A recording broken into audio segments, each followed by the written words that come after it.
Yes, basically Uganda tukaniriza natera ku mukutu gwaffe omuganzi ogomanyikiddwa nga Uganda mukamoli amanyani dowozi Ntambi Jimso number rich boy Maxwell Junior webula kubanti otambula naffe webula kubanti subscribe nga kubanti twagala webula kubanti ever John nogama yes ba blood bange baze mpola mpola we twogerera Lydia Jasmine ageze maso no kubanti Aisa Rema abwagenze mu maso no kubanti aweze mitwalo kinane cy'abagoberezi ku Instagram atenga Rema muchala watali mu mitwalo 7 level eva walwachi Lydia Jasmine ageze mu maso no kubanti alaga no kubanti Aisa Rema namakula mpola mpola ye Lydia Jasmine okumuyisako chiche kyongera ko brand ye ng'omuntu no kubanti boli awo kyongera ku career ye mpola mpola twakugamba nti tuleta pala pase ensonga lwachi twasala okubanti tubikutusako nawe sokubere nti obifuna yes nusanyifu kubanti boli awo settinga oba tuli tu settinga pace abala kubatambulira mpola mpola mugamuti bana Uganda bali mu nseze njawulo mbatumideko baganda bange yes mbatumideko batali bange mwena Nadia Ali yona joli nkutumideko Promise Rana Kenzo biebe kutumideko babiri nkutumideko naka nawe nkutumideko ngenda twana mukisa kuno kutumideko Aida Ruthi omugamba mutya yes mpola mpola Julio Edbayo Cambodia Jordan Uganda Cambodia nawe nkutumideko mpola mpola mwebale kubanti mutwagala mwebale kubanti mutambula naffe ngenda kusaba blood wange we nampuliza kana ku Instagram following enko Ntambi Jimso 5 tujja kusigala nga tukena maso mpola mpola no kubanti oboli yawe tukirinja ku level edako bless up pick up on yourself mwena abali eyo mwena abatuuliriza ngenda twala omukisa guno okutegeza bana Uganda anti music updates mtsala mkulu amanyidwa nga sense ya music byakoza kayimba no ne Jose Camilo bakayita muliro sense ali mu team good music sono lecho yes yakoze akayimba bakayita muliro bless up mpola mpola nga music agenda digital banji bagezako kubanti bakyusa olono tutandise gamba chaliwo nti Jimso katandise tusimulule ndongo kati yegenda mu maso no kubanti sensera bana Uganda yes mpola mpola yes nga endonge kira maso no kubanti echuka no kubanti boli yabo abantu bakyusa strategy marketing strategy no chebaita publicity kubanti boli abatuka kubantu yes the whole world abantu nakusina bagenze digital nga music industry kira maso no kubanti etambulira ku social media platforms ko grata ne music digital platforms ezenjawulo wanono mbanjogera ku Facebook Twitter Instagram TikTok Deezer Audiomack njogera ku Apple Music njogera ku Spotify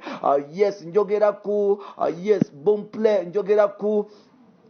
platforms endala mpola mpola mu maso no kubanti ezibya music njogera ku Tidal mpola mpola ntikati abayimbi bagera mu maso no kubanti bastickinga no kubanti boli aba shiftinga no kubanti bageza emixa jabe ku digital platforms because yensonga yes it is the only way to go where an artist can go there and make some money, big money. And now mu kubanti abayimbi abamu benyweza abamu balebera abamu badde ngulu abamu badda mu malala abamu bajja kubasajja abagenda mu maso no kubanti bateka career yabwe mu maso mpola mpola we togera mukyala mukulu amanyikidwa nga Lydia Jasmine yageze mu maso no kubanti akube ekimoni era ngo we togerera Rema namakula talina kyamugamba kiddamu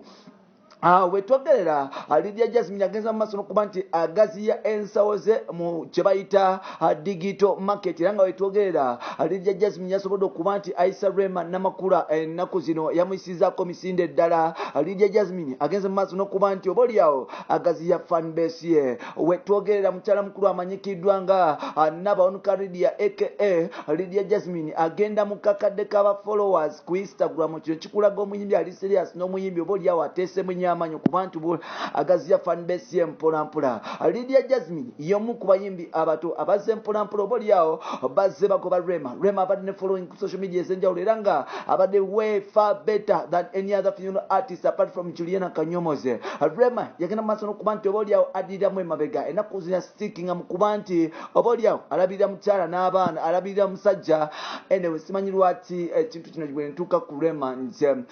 ne Dr. Mzan Dr. Mzazi munga mchana naye nga ate kikyamu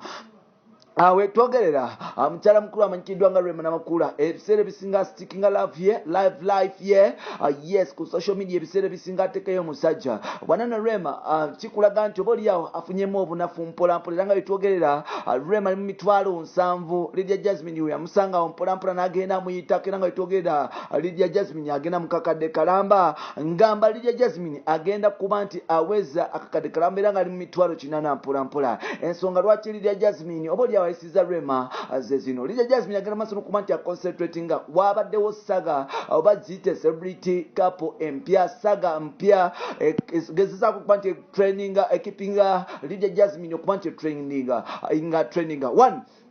lwaki nsuubira Lydia Jasmine yagenze maaso n'okuba nti ascoopinga abafollowing si lwakuba nti alina music omulungi wabula ebifaananyi byateekayo n'omubiri gwageze mu maaso n'okuba nti azimba n'okubuildinga otunulira omukyalo ono nti talina we yakyama buli kimu akirina ageze mu maaso n'okuba nti asabalaza abasajja kino nno fashion gwateeka ne life gyateeka mu bifaananyi mpolampola kisikiriza abantu bangi okuba nti oba oliawo bagenda mu maaso n'okuba nti basubscribinga ngamba okufollowinga Lydia Jasmine ku bikutu egyenjawulo era nga wetwogera mukyala mukulu ono y'omu ku bakyala abakyasinza okuba nti batraininga ku Instagram ebifaananyi bya Lydia Jasmine ateekayo ekifaananyi kimu blogs all over Africa zikwata ne zikola repost oba ne bapostinga bupya kikulaga nti kimukipinga mu maaso n'okuba nti kimuteeka mu maaso g'abantu n'okuba nti atraininga ku social media platforms ez'enjawulo yes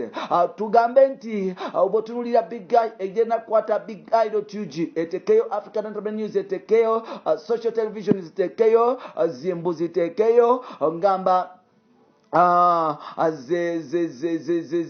UG please zitekeyo ze exclusive simanya bichizi nazo zitekeyo kijja sigala nga kikipinga omukyala oyo okuba nti atraininga nawo Lydia Jasmine y'omu ku bantu oba oliawo abagezi mu maaso n'okuba nti beesiga n'okwefuga kye bayita Instagram era nga Instagram agikubira ddala ekirala Rema yagenda mu maaso n'okuba nti asitikinga ku musajja oba oliawo abantu ababadde bafollowinga Rema baali bamufollowinga lwa couple oba celebrity couple yaabwe wakati we ne musajja mukulu amanyikiddwa nga yes ne musajja mukulu amanyikiddwa nga Lydia ne musajja mukulu amanyikiddwa nga Eddie Kenzo era nga abantu abasinga batandika okuba nti yes baga like Rema ne Kenzo batandika okuba nti bagabana bafani era abamu bayagala Kenzo lwa Rema n'abalala bayagala Rema lwa Kenzo kubanga oba oliawo bali basitaba bwe mpolampola. It is so unfortunate that wetwogerera sawa zino bino ebintu byonna tebikyali. It is so unfortunate nti bano love n'omukwano gwe balina bagenda mu maaso n'okuba nti oba oliawo bagujjawo mpola bagujjawo era nga wetwogerera Dr. Musa yali mu system mpolampola wananno kyawa new celebrity couple kuba nti taking over Lydia Jasmine asobodde okuba nti afuna following ku lwa fike nti abantu beebuuza lwaki Lydia Jasmine kikyagenda n'anoonya mu fike era fike kikyanoonya mu Lydia Jasmine buli bateekayo ebifaananyi ng'oba oliawo abantu bagenda okuba nti bagezaako okuba nti banoonya lwaki kikyekyo yes Lydia Jasmine kyalina ekiri special ekyasikiriza fike okuba nti amuyingira kikyekyo fike kyalina ekyasikiriza Lydia Jasmine okusuulawo Bushington ne Kenzo okuba nti awaako fike Famaica okuba nti amuyingira mpolampola kati nno yensonga lwaki oba oliawo Instagram ya mukyala mukulu amanyikiddwa nga Lydia Jasmine egenda mu maaso n'okuba nti akula bambi omukyala ono kyemwagalako y'omu ku bakyala abalungi ate nga basigala ku nakyo however much naye makeup agenda n'ayitira naye ng'ate bw'otunulira figa mpolampola Lydia Jasmine agenze mu maaso n'okuba nti akola akabina wansi nsisaawo wonna wajjudde mpolampola agenze mu maaso n'okuba nti asala akabuto mpolampola era omutunulira n'ogamba nti yes ono omukyala talina binyamanyama ebiri awo ebitategerekeka bw'otunuulira face ye ekyali stiff ekyali like smooth ogenda kwesanga nti omukyala ono talina mbalabe face ye eri so clean ate nga atanaba kuba nti akwata mu kizigwe ekitegeeza nti kala ye emfavoring okuba nti agenda mu maaso n'okuba nti yes byonna afuna ba following now Rema Namakula agenze mu maaso n'okuba nti afuna competitor wananno babadde mu range yemu tulaba kalukasita naye ajja ali mu mitwalo 2 yes mpolampola ekintu kyagenda mu maaso kuba nti akizimba Rema abaddeyo Cindy wali awo mpola then Shiba Kalungi oyo Queen ye namba limoja mu Uganda wano ku Instagram mu bakyala wa tabu nnyo muyitirivu so n'olwekyo Lydia Jasmine agenda maaso n'okuba nti ayingira space yemu agenda maaso n'okuba nti ayingira system yemu mpola era nga wetwogerera yamaze dde okuba nti asamba Rema n'amakulu n'okuba nti amuze mabega era nga yes Lydia Jasmine agenze ku mitwalo 8 wanenno business ziba zitandika okuba nti zidduka eri gyali era nga competition eri wakati wa Spice Diana ne mukyala mukulu amanyikiddwa nga Lydia Jasmine bw'otunuulira following n'ebifaananyi kikulaga nti bano ababiri bali mu competition bampita Ntambi Kimso namba n'ekibuya Maxud Junior genda ku Instagram nkosa Ntambi Kimso 5 bye